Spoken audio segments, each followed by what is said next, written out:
This Bregman signing, I've compared to Manny Ramirez from way back when. I know. 2 different players, right? 2 different franchise, altering players. But when Manny came to Boston, they were serious about getting back to the playoffs. Ownership just took over. They were serious about getting there. Yeah, and they were trying to sell the team, and they needed Manny to be obviously a piece of that. So, yeah. But you're right. It was a statement to the fans that the Red Sox mean business. Mm-hmm. And then they had Manny. The team got sold. They got money. They started building it. They got free agents. Johnny Damon, I'm trying to just think, et cetera. I'm only going back to that because the only other comp I have is J.D. Martinez. It was a late signing. It was a guy who was looking for more money, but ended up always loved Boston, always wanted to play in Boston. Came and, was great. Awesome. Won a championship, right? This is a signing, to your point that you just mentioned about the fans. Like, I think they've lost a lot of fans. I think that what I mean by lost fans, this used to be one of the smartest baseball markets in the world. If something good was happening with another team when they were in town, fans would clap for it. They would acknowledge it. Just really intelligent baseball minds, right? There are people, we take calls all the time now of just people who are ignorant about the Red Sox, who don't follow along enough anymore, or don't realize that, they haven't spent, but they're trying to develop. There's no reason why the Red Sox should not be actively spending money year in and year out. No doubt about it. That's a fact. No doubt. But this signing here just proves that the talk about urgency or the talk about spending or anything, the player wanted to be here, but they wanted it at their terms. They won. Bregman chose Boston. Just want to be realistic. It is a 1-year deal, realistically. 1 year, $40 million. And what's the reports now? Only 20 are against the books? I thought originally it was 30. So, there's a ton of deferred money in this, right? So, he's going to get paid 10 years down the road. I think, I don't he gets a $5 million bonus. I don't care one bit about how we got here, Joe. Like, how we got here doesn't matter. Are the Boston Red Sox a better team than they were at the end of last year? Yes or no? Yeah, they're better. It's not even They're close. much better. It's not even close. Is Alex Bregman a perfect fit for what the Red Sox need? Did they need a right-handed hitter, Joe? They did, and Craig Breslow laid it on thick today. He sure did. That's what Jeff whispered in our ears. But you know what? Lay it on thick. When you land the player, you can lay it on thick. If I'm going to come in here, Joe, and criticize the Red Sox for years for not getting the player, not being serious enough, not being willing to spend the money, in whatever form spending the money comes, whether it's deferred money, whether it's short-term, whether it's long-term, if I'm going to criticize the Red Sox for years for not getting guys like Alex Bregman, am I then going to turn around and criticize the Red Sox for getting Alex Bregman because they waited out the market, they're deferring some of the money? I'm not going to do that. The Red Sox are better. It's the most important thing. And as a Red Sox fan, I get to look forward to this season. And by the way, there's reporting that the Red Sox might actually not be done. Sean McAdam reporting this morning that they've touched base with the Padres about Dylan Cease. Mm-hmm. Jared Carrabis, to my understanding. I was going to say, Jared had it first. Had it first. Jared had it first. And Jared is tied in. Trust me, I know how tied in Jared is. If Jared is saying that the Red Sox are in on Dylan Cease, they're in on Dylan Cease. You know how it is in this town now. Everyone wants to be the first. You have to be the first. And by the way, I don't fault him for that. He should be first. He had it first. He should. By the way, I'm not a reporter, so therefore I don't want to report anything. That's my stance on it, is like, I'll use it as a take. Like, if I hear something, I'd be like, and what about Rafael Devers moving to DH? Is there something there? Because I don't have, we talk to people, but like, I'm not double sourcing. If I hear something, I'm not calling I'm not calling the Padres today to be like, hey, is this Cease thing real? Like, I'm not a reporter. I don't want to be a reporter. So but it is funny in this town. Everyone's, I was first. I don't care. Have you heard something on Devers? Is that what you're implying? Have I heard something? Yeah. I don't know how. Can I tell you what I've heard? Yes. And then maybe that's your second source, so then you can report it? I'm not a reporter. Go ahead. I know what Rafael Devers has said publicly, right? That he does not want to be a full-time DH. He's a third baseman. He wants to be a third baseman. He has acknowledged as much publicly. His agent has said the same thing. I have heard the same things privately, and I have heard the same things privately for years about Devers. He wants to be a third baseman. So is that going to be an issue here? It might. It really could. I think this is a major story moving forward.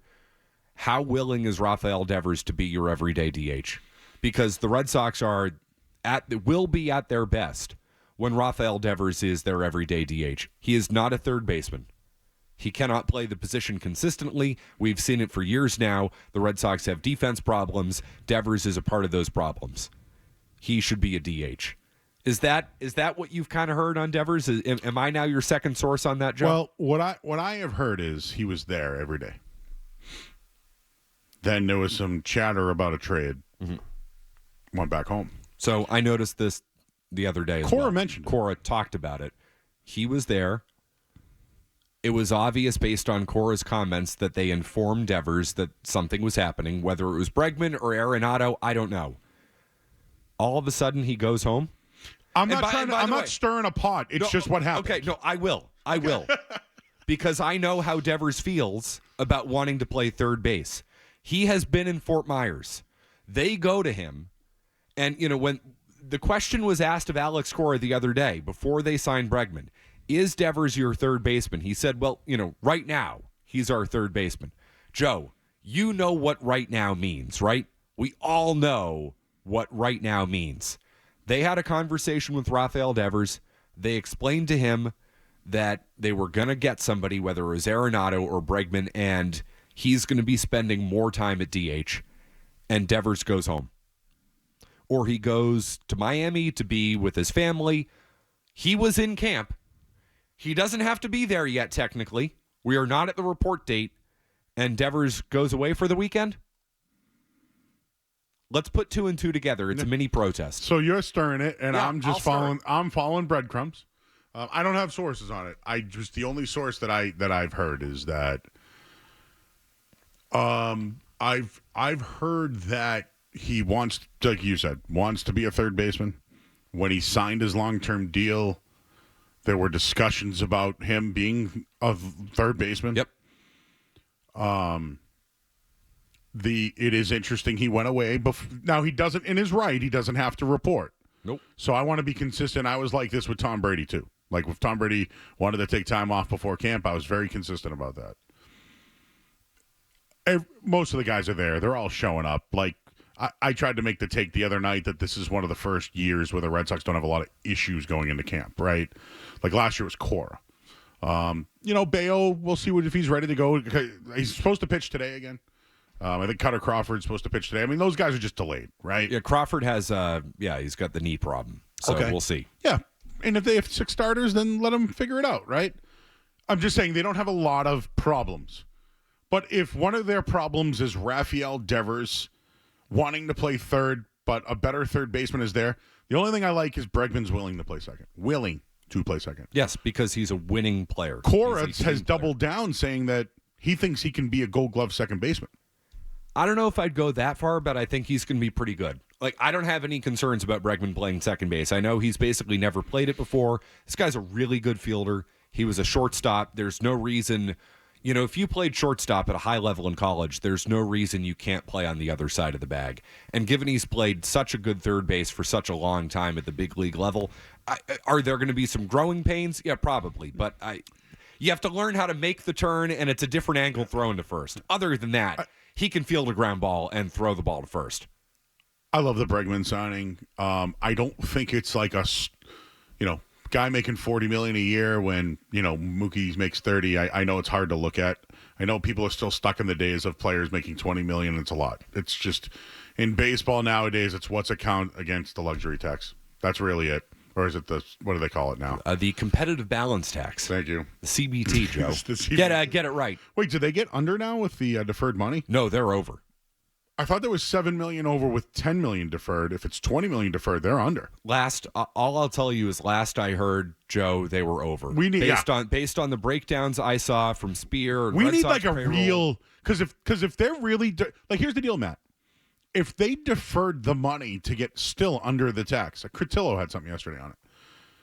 But think about it, if it was $10 million deferred, right, a year, so it would be $30 million. Mm-hmm. Well, they were $7 million over. If they're deferring $20 million, they're under. So no, and Red Sox payroll has it here. They are at $248 million. So it is $7 million over the luxury tax. I don't care how you're paying the player. I don't care when you pay the player. All I know is this, Joe.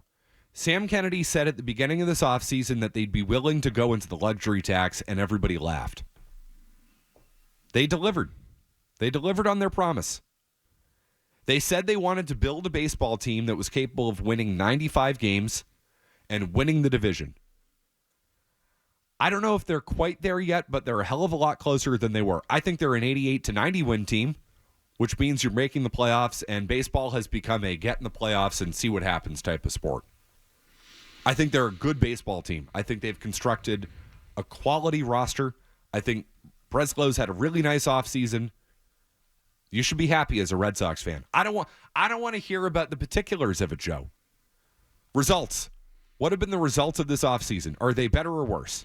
Well, I think they can be better right now for a lot of different reasons. Doesn't mean they're stopping, apparently.